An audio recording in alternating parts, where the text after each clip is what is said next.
Well, it is now that time in the summit where we're going to do an around the horn discussion. And again, as Vicki mentioned, this whole segment is all about how do we develop talent for the future.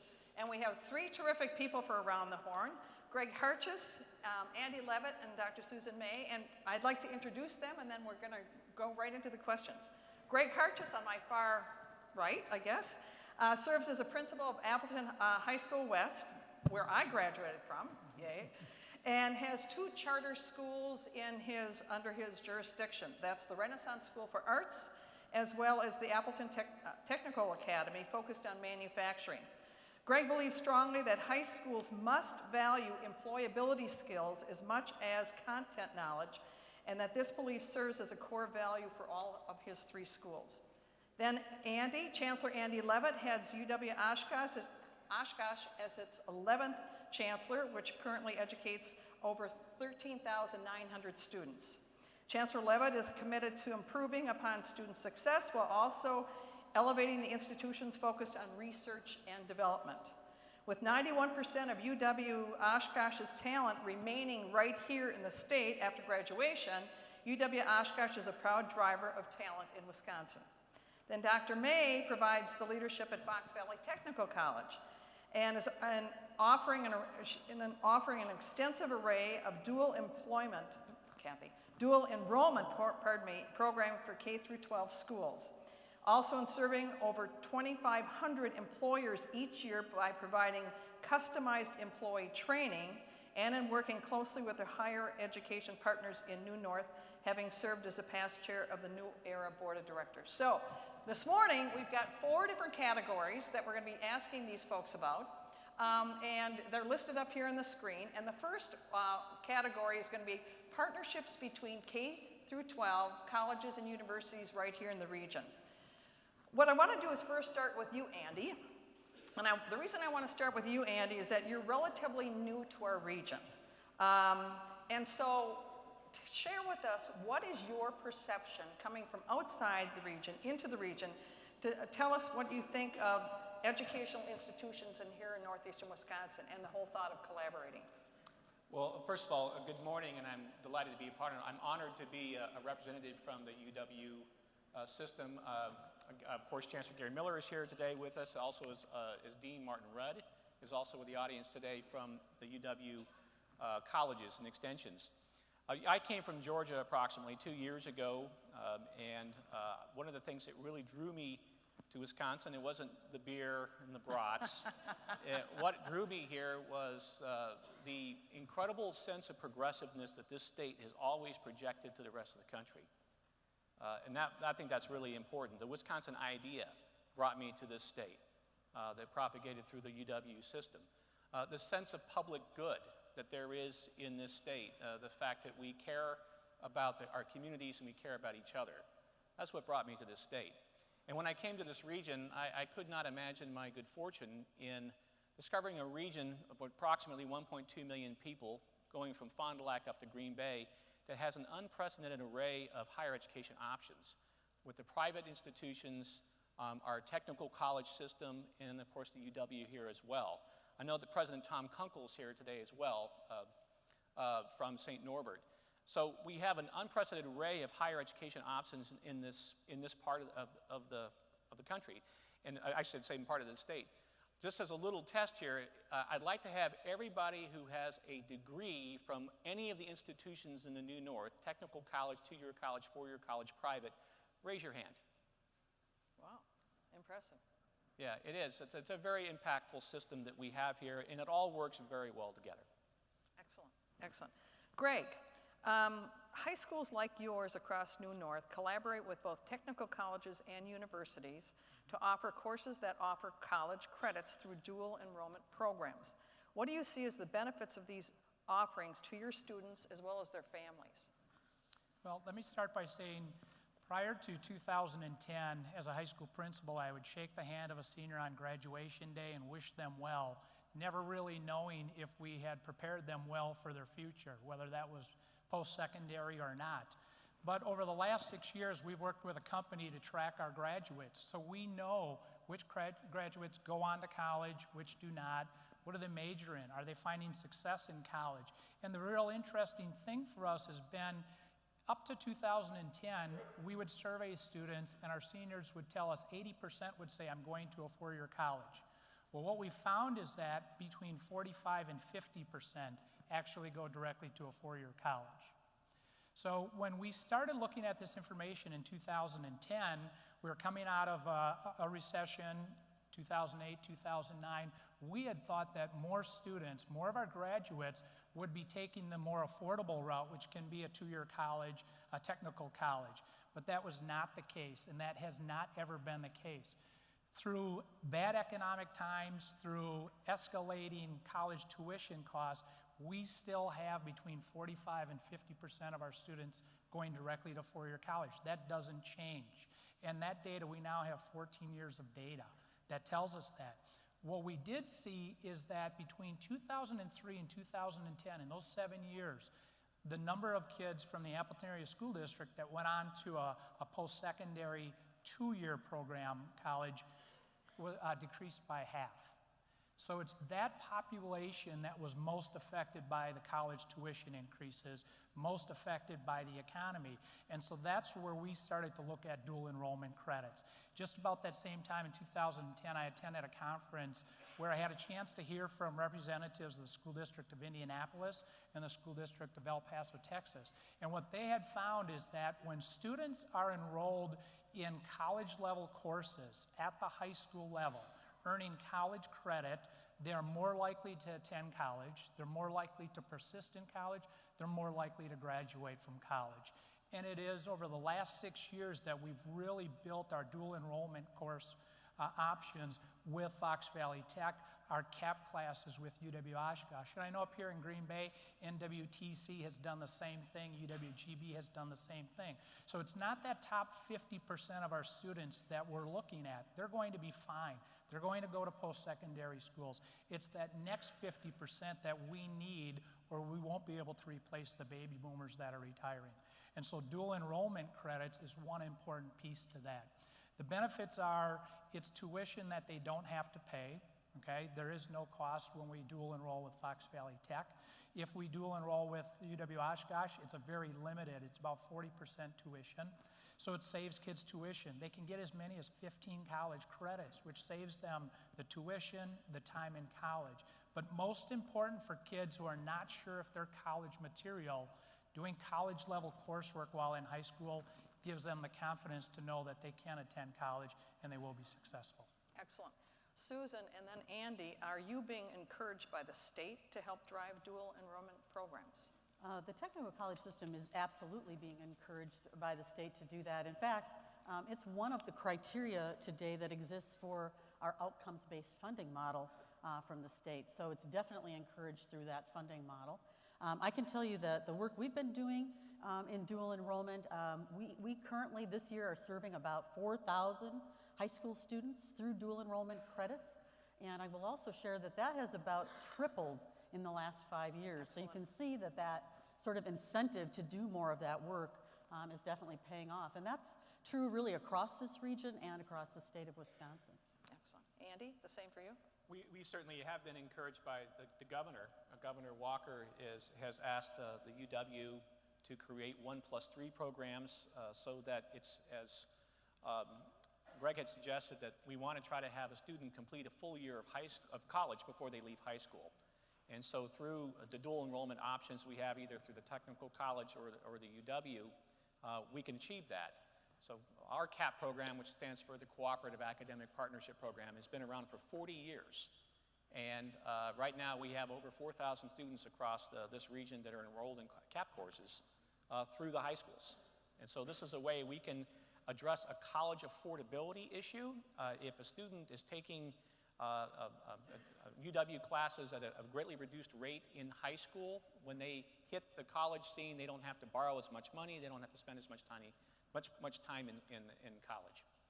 If I could just add also, I think to help what Andy is also saying, yes, dual enrollment programs have been around for decades. I think what's different today is that we're being asked to develop them in a deeper way so that students can come to their post-secondary education with a semester or a year already under their belt, and imagine what a wonderful opportunity that is for these students and families. Great. I've got one more question, and this is for Susan before we move on to our next category, and that is, we are fortunate in our region that all the technical colleges and UW colleges in our region have worked together as New Era to implement degree programs in electrical, mechanical, and environmental engineering technology. And recently, you also agreed to do the same for IT talent. Would you please give us an update on both initiatives? Sure.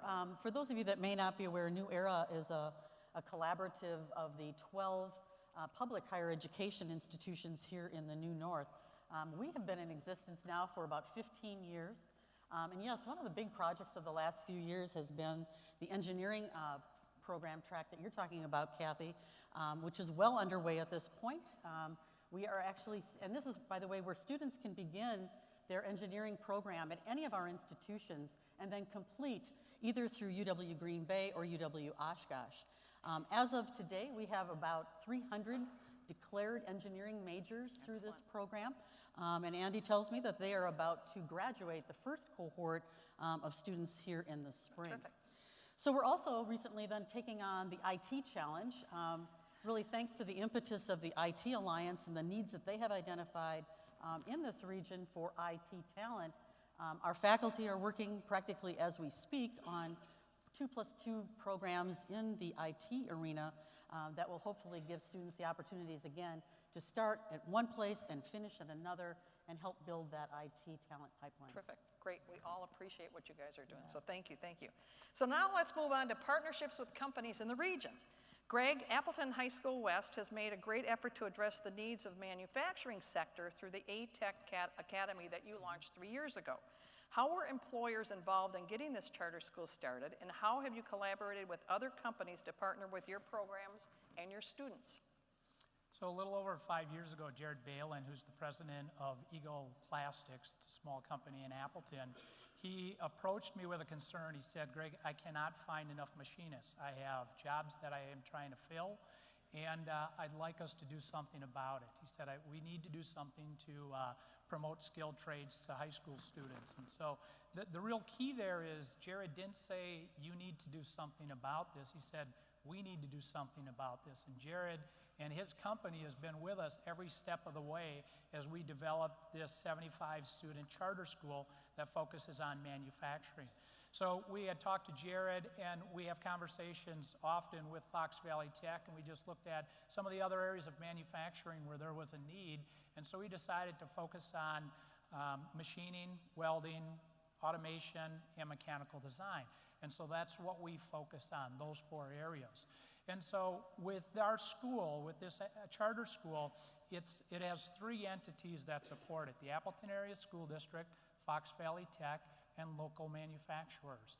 And so along with Jared's company, A to Z Machining, Bassett Mechanical, Fox Valley Tool and Die, they all have been on the ground floor as we built this school. And then we have some larger companies that have supported us as well.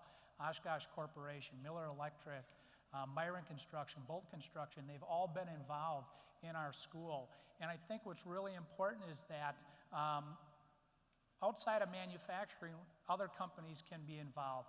And so I have had an opportunity to speak at tech groups on occasion. Every time I leave a tech group, I have 3 or 4 more companies that want to be involved with A-Tech, including some banks. The First Business Bank serves on our advisory board, and they support us financially. And BMO Harris, same thing, they serve on our advisory board. So even if you're not in manufacturing, we need your support.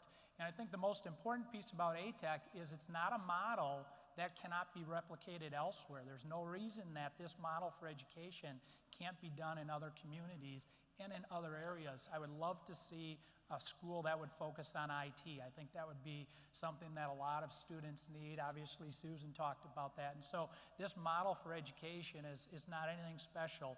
It can be replicated in other areas. You just need a school district, some employers, and possibly a post-secondary institution that wants to take this on.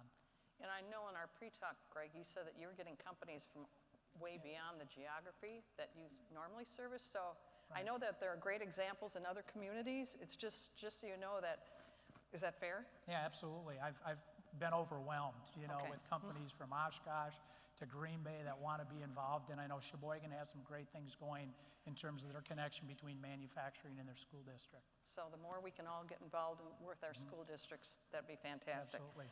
Susan, preparing young people for their initial career opportunities is certainly one way you are all developing talent for the region. Your organization also puts a great deal of emphasis on the development of incumbent workers, individuals already in the workforce. How many companies do you partner with, and could you give us an example of how you customize educational programming for area employers? Sure, Kathy. Each year, our staff works with just over 2,500 different employers here in the region to address training needs that they have. Very often, that training is customized to the specific requirements and needs of that particular employer. As part of that whole effort with business development through training and education, our staff all does a great job of developing grant proposals for state funding for training for these companies and bringing that resource back into the region on behalf of those employers.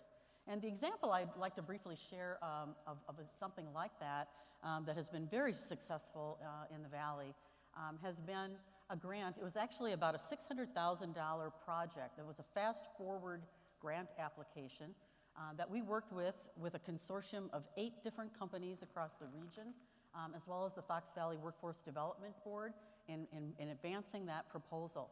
Here was the heart of the issue that drove that grant development. All of these companies were having a very difficult time finding industrial equipment maintenance talent. That particular skill set was becoming almost impossible to hire in the region. So the solution was, how do we take people that are already employed in those organizations that have great potential, that want to grow and develop like we heard this morning, right, and increase their skill set so that they could take on that position.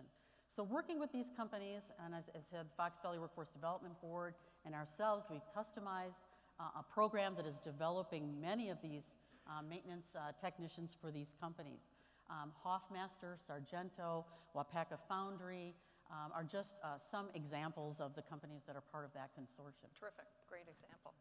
Andy, can you give us any examples of how you have partnered with area companies to drive curriculum changes? Well, I have the honor of serving on the Governor's Council for Workforce Initiatives. And as a part of that work, I've become much more tuned in to how four-year colleges should be interacting with the business community, with industry. Spent a lot of time listening, and I know that my boss, Ray Cross, has made it very clear to all of the chancellors that we need to more firmly ensconce these institutions that we run in economic development. So I have been spending a lot of time listening, and one of the things I want to say is I could learn a lot from the tech colleges. And Susan and I are great friends, and we partner a lot together. So there's a lot of lessons that the four-year colleges can learn from tech colleges in terms of responsiveness to business. And so that's exactly what we've done. It's reaching out to business, working with them, the kinds of curricular advisory committees that we have, say, in the College of Business, in nursing and education, so we know and understand what the needs are out there. I know that Chancellor Miller is responding to a local business request in that there needs to be more engineering up in this part of the state. And so we're going to supplement, the plan is to supplement our engineering technology programs that we've worked very closely with industry to create with engineering. That would also be matching what's happening at the UW colleges with Martin Rudd. They do have an engineering program there, but we simply need more in this region. And so this is a way that the UW can be responsible and responsive to business. Excellent, thank you. Now let's move on to career planning, okay? Greg, I understand that academic and career planning will soon be required for all K through 12 students in the state. Tell us about how this new law and what role businesses can help play with this new requirement. So last December of 2015, the state passed PI 26, and it says that all school districts in the state must provide academic and career planning services to students K-12, but primarily very specific in grades 6 through 12. And this goes beyond just possibly meeting with a guidance counselor. This is a very specific plan that school district must take on, so that the emphasis is on career planning as much as the emphasis has been on academic and core content. And so I'm really excited about this because over the past 15 years in education, the mandates that have come from the state have all focused on core content, whether it's been No Child Left Behind, state assessments for graduation, educator effectiveness, Common Core curriculum, all very much well-intended, but what they've done is they've forced us in schools to go away from spending time on employability skills and had us spend more time on core content knowledge. So we got to make sure that kids know the parts of the cell, and we have to make sure they know how to use the rational root theorem and all of those pieces. And so when we spend time on those academic pieces, we're not spending time on employability skills. Well, the change in this law is going to require all districts to show how they're working with students to develop career plans. And so in high school, kids come in and they choose courses based on, do they see themselves going to a 4-year college, a 2-year college, or are they just hoping to get out of high school? And so that's often what drives their courses that they take. An academic career plan is to say, all right, if your area of focus is engineering, then you're going to take courses, you're going to have experiences that are going to prepare you for engineering. And the real strength in this is when kids have an opportunity to hear from business and industry. And so where we're going to need the help is we're going to need help from local businesses to be connected to our schools, because we can't give kids the experiences that they need without businesses being involved. So in Appleton, we've taken this very seriously. We've created a position last year. We have a Dean of Career-Based Education.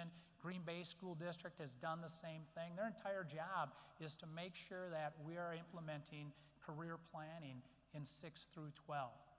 But some of these pieces, like having students go out and do a job shadow, having them visit industry facilities, having folks come in and speak to our students, we can't do any of those without local business being involved. So if there's ever a time for you and your company to be involved in the schools in your community, it's now. My concern is if we don't take advantage over the next couple of years of this opportunity, the next mandate's going to come through, and then we'll forget about this. So the time is really very crucial right now for local companies to get involved with their schools. Excellent, excellent. Okay, this is for Sandy, Andy and Susan. Together. Sandy and, yeah, right, duh. We're All at right. the hip.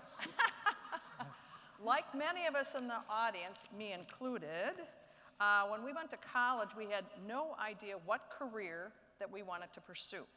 So many students are undecided. How do our colleges assist students with career planning and connecting them with opportunities for internships, apprenticeships, or employment here in our region? Please.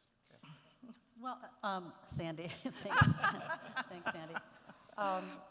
You know, for undecided students, one of the things that we certainly all do as technical colleges, and I know the universities do as well, is offer career exploration kinds of workshops or courses and things like that. So anyone who doesn't really have a good idea of what they want to do would have resources like that available to them, in addition to counseling and advising for students in terms of a one-on-one.